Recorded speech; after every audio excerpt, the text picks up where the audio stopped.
Naghahanap ba kayo ng isang napakasulit na microphone na pwede nyo magamit for podcast, content creation, mukbang? Meron po akong masasuggest sa inyong napakagandang microphone at ito ang Mauno DM40 wireless condenser microphone. So makakita tayo ng mga ganitong condenser microphone na sinasaksak pa or yung mga may wire, diba? At kailangan po ng source of power ng mga ibang microphone para gumana. Pero itong Mauno DM40 wireless condenser microphone ay rechargeable. Yun ang maganda dito. So i-on nyo lang siya dito sa baba. At meron pa siyang RGB lighting. Perfect na perfect sa mga streamers dyan, na gamers. Itong device na to.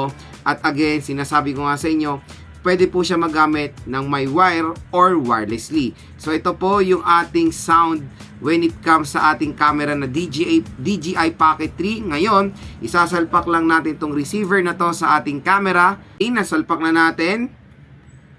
Nakakonect na tayo dito. Ilang seconds na. Ayun, nakakonect na po tayo dito sa ating Mauno DM40 microphone. Grabe, wireless yan na condenser.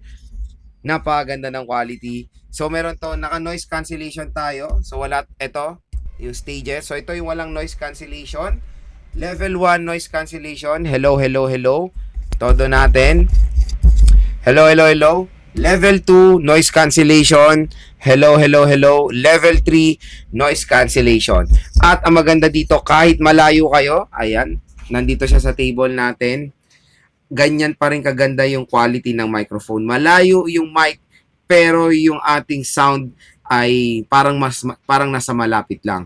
Kung naghahanap kayo ng isang napakasulit na condenser microphone, maganda rin i-consider itong Mauno DM40 wireless microphone.